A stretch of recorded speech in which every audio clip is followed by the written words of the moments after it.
Hello students, welcome to all of you in science classes. आज का जो हम लोग चैप्टर पढ़ रहे हैं that is atoms and molecules, class 9th का। और लास्ट वीडियो में हम लोगों ने जो पढ़ा था वो अबाउट आयंस पढ़ा था। आयंस क्या है? हम लोगों ने जाना था कि चार्ज्ड एटम्स और molecules are known as ions. ठीक। और इसमें दो तरह के आयन पढ़े थे हम लोगों ने। पहला positively charged that is cations and दूसरा negatively charged that is anions. अब इन कैटायंस और एनायंस के बारे में हम लोगों ने जाना था कि cations are formed by donating the electrons and anions are formed by accepting the electrons. और जो डोनर होता है दैट इज अ मेटल और जो एक्सेप्टर होता है that is a non metal. जो डोनर होता है वो पॉजिटिवली चार्ज होता है और जो एक्सेप्टर होता है वो निगेटिवली चार्ज होता है। अब ये जो दो चार्ज पार्टिकल्स बनते हैं यानी एक इलेक्ट्रोपॉजिटिव और एक इलेक्ट्रोनेगेटिव, यही दोनों मिलकर आयनिक कंपाउंड बनाते हैं। और चूंकि एक पॉजिटिवली चार्ज होता है इलेक्ट्रोपॉजिटिव और दूसरा इलेक्ट्रोनेगेटिव, इसलिए ऐसे कंपाउंड्स को यानी आयनिक कंपाउंड्स को इलेक्ट्रोवैलेंट कंपाउंड भी कहते हैं। राइट। अब फर्स्ट ऑफ ऑल हम लोग आयोनिक कंपाउंड का डेफिनेशन जान लें। Ionic compounds are the compounds which are formed by the transfer of electrons from metals to non metals. ठीक। This is the definition of an ionic compound. अब ionic compound बनेंगे कैसे? अभी हम लोगों ने जान लिया कि आयोनिक कंपाउंड बनने के लिए एक मेटल और एक नॉन मेटल यानी एक पॉजिटिवली चार्ज आयन और एक निगेटिवली चार्ज आयन की जरूरत पड़ेगी। तो सपोज कीजिए सोडियम क्लोराइड का बनना है। सोडियम क्लोराइड का जो इलेक्ट्रॉनिक कॉन्फ़िगरेशन होता है वो 281 होता है यानी पहली ऑर्बिट में 2 इलेक्ट्रॉन्स, दूसरी में 8 और तीसरी में 1 इलेक्ट्रॉन। इसी तरह क्लोरीन का पहली ऑर्बिट में 2 इलेक्ट्रॉन, 8 इलेक्ट्रॉन, फिर 7 इलेक्ट्रॉन। ठीक। लेकिन हम लोग यहां इलेक्ट्रॉन डॉट स्ट्रक्चर पढ़ रहे हैं। This is structure is known as electron dot structure. Electron dot structure. तो इलेक्ट्रॉन डॉट स्ट्रक्चर में केवल लास्ट ऑर्बिट दिखाते हैं यानी यहां पर 1 इलेक्ट्रॉन दिखाएंगे लास्ट में और यहां पर 7 इलेक्ट्रॉन दिखाएंगे। ये शो करने का तरीका है इनका। ठीक। अब सोडियम जो कि इसके पास के लास्ट ऑर्बिट में 1 इलेक्ट्रॉन है, अगर ये अपना डोनेट कर देता है तो इसका भी ऑक्टेट पूरा हो जाएगा और इसका भी 7 इलेक्ट्रॉन से 8 इलेक्ट्रॉन हो जाएंगे, ऑक्टेट पूरा हो जाएगा। ठीक। ये हो जाएगा 2 8 और ये हो जाएगा 2 8 8। ठीक। यानी इसका भी इनर्ट गैस का कॉन्फ़िगरेशन पूरा हो जाएगा और इसका भी इनर्ट गैस का नियरेस्ट जो नोबल गैस होती है उसका जो कॉन्फ़िगरेशन होता है वो 2 8 यानी कि वो नॉन रिएक्टिव हो जाते हैं बाद में। ठीक। ये हर क्लासेस में और डिटेल में आप पढ़ेंगे, अभी आप इतना ही जान लीजिए। ठीक। अब इसमें सोडियम ने 1 इलेक्ट्रॉन डोनेट कर दिया क्लोरीन को। ये पॉजिटिवली चार्ज हो गया, ये निगेटिवली चार्ज हो गया, ये मेटल है, ये नॉन मेटल है।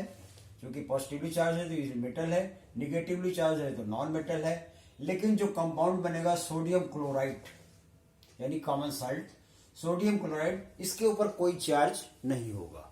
ये एक इलेक्ट्रोवैलेंट कंपाउंड होगा। इसी तरह से 2 इलेक्ट्रॉन का ट्रांसफर मैग्नीशियम क्लोराइड में। मैग्नीशियम के आउटर मोस्ट ऑर्बिट में 2 इलेक्ट्रॉन्स हैं। अगर इसको डोनेट कर देता है तो इसका भी ऑक्टेट पूरा हो जाएगा यानी ये 2 8 हो जाएगा। इसके लास्ट ऑर्बिट में 8 इलेक्ट्रॉन आ जाएंगे और इन दोनों के भी 1 इलेक्ट्रॉन एक्सेप्ट करने पर 2 कैल्शियम लगेगा। यहाँ पर 2 कैल्शियम अगर 1 इलेक्ट्रॉन ले लेते हैं तो ये दोनों 2 8 8 फिर से हो जाएंगे। ये भी 2 8 8 हो जाएंगे यानी कि ये भी सेटिस्फाइड हो जाएंगे। और जो साल्ट बनेगा that will be magnesium chloride जो कि इसके ऊपर कोई चार्ज नहीं होगा। ठीक। एक मेटल है इसमें और 2 जो एलिमेंट हैं दोनों ही दो एटम्स है क्लोरीन के, और ये नॉन मेटल है। लाइकवाइज एल्युमिनियम में इसका इलेक्ट्रॉनिक कॉन्फ़िगरेशन 283, यानी कि बाहर आउटर मोस्ट ऑर्बिट में 3 इलेक्ट्रॉन है जिसको ये डोनेट कर सकता है। तो इसने 3 क्लोरीन एटम को अपने एक एक इलेक्ट्रॉन डोनेट कर दिए और साल्ट बना AlCl3। चूंकि यह क्लोरीन 3 है, ये Cl3, यहाँ क्लोरीन 2 है Cl2, यहाँ क्लोरीन 1 है Cl सिंगल है। ठीक, तो इस तरह से एल्युमिनियम क्लोराइड, मैग्नीशियम क्लोराइड और सोडियम क्लोराइड, इसमें सोडियम, मैग्नीशियम और एल्यूमिनियम तीनों मेटल है और क्लोरीन तीनों में नॉन मेटल है। ठीक, तो ये हुआ इलेक्ट्रोवैलेंट कंपाउंड या आयनिक कंपाउंड, क्योंकि ये आयन के वजह से बन रहा है। आयन इसमें पार्टिसिपेट कर रहे हैं इन कंपाउंड को बनाने में, that is why it is known as ionic compound. और चूंकि इलेक्ट्रोवैलेंट पॉजिटिव और निगेटिव होते हैं, that is why it is known as electrovalent compound. अब हम दूसरा देख लें, कैल्शियम ऑक्साइड का। कैल्शियम की आउटर मोस्ट ऑर्बिट में है 2882, ये इसका इलेक्ट्रॉनिक कॉन्फ़िगरेशन है, यानी कि आउटर मोस्ट ऑर्बिट में 2 इलेक्ट्रॉन है, 2 ये डोनेट कर सकता है। ऑक्सीजन के आउटर मोस्ट ऑर्बिट में है 6 इलेक्ट्रॉन्स, यानी ये 2 इलेक्ट्रॉन कम पड़ रहा है। अगर इसको 2 इलेक्ट्रॉन मिल जाए तो ये सेटिस्फाइड हो जाएगा, इसका भी 288 हो जाएगा, 28 हो जाएगा, और ये हो जाएगा 288। ये भी, इसका भी ऑक्टेट पूरा रहेगा और इसका भी ऑक्टेट पूरा हो जाएगा, और इसमें ये 2 इलेक्ट्रॉन का ट्रांसफर कर देगा कैल्शियम, तो बन जाएगा कैल्शियम ऑक्साइड। इसमें कैल्शियम मेटल है और ऑक्सीजन नॉन मेटल है। ठीक, इसी तरह से सोडियम का आउटर मोस्ट ऑर्बिट में 1 इलेक्ट्रॉन है, आप जानते ही हैं, देख चुके हैं। और ऑक्सीजन का से कॉम्बिनेशन इसका हो तो ये ऑक्सीजन, इसमें 2 सोडियम लगेगा, यानी कि एक सोडियम 1 इलेक्ट्रॉन देगा, दूसरा सोडियम दूसरा इलेक्ट्रॉन देगा, इसका ऑक्टेट हो जाएगा पूरा, ये 28 हो जाएगा और ये 28 रहेगा ही, दोनों 28 हो जाएंगे। ठीक, तो इस तरह से सोडियम ऑक्साइड बन जाएगा। इसमें भी सोडियम जो है मेटल है, ऑक्सीजन नॉन मेटल है, यानी कि ये इलेक्ट्रो पॉजिटिव है, ये इलेक्ट्रो निगेटिव है, जबकि कंपाउंड जो बनता है उसके ऊपर कोई चार्ज नहीं होता। तो इस तरह से आपने जाना कि आयनिक कंपाउंड कैसे बनते हैं, इनकी क्या प्रॉपर्टीज है, ये आपको नेक्स्ट क्लास में पढ़नी है। ठीक, वैसे ये आप जान लीजिए कि ये हार्ड होते हैं, ज्यादातर जो आयनिक कंपाउंड्स होते हैं इनके बॉइलिंग पॉइंट और मेल्टिंग पॉइंट बहुत हाई होते हैं, और ये बहुत ही कठोर और सॉलिड होते हैं। बाकी बहुत अच्छे कंडक्टर होते हैं इलेक्ट्रिसिटी के और हीट के, और अदर प्रॉपर्टीज आप अपनी नेक्स्ट क्लास में पढ़ेंगे। अभी आपके कोर्स के लिए ये आयनिक कंपाउंड कैसे बनते हैं, क्या होते हैं, ये आप जान लीजिए। एक बार इसकी डिफिनेशन फिर से पढ़ लेते हैं।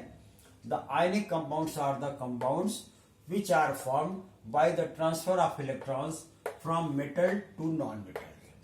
और चूंकि इसमें एक इलेक्ट्रो पॉजिटिव हो जाता है, एक इलेक्ट्रो नेगेटिव हो जाता है, that is why it is known as electrovalent compounds. Right, I think it is clear to all of you. Thank you very much.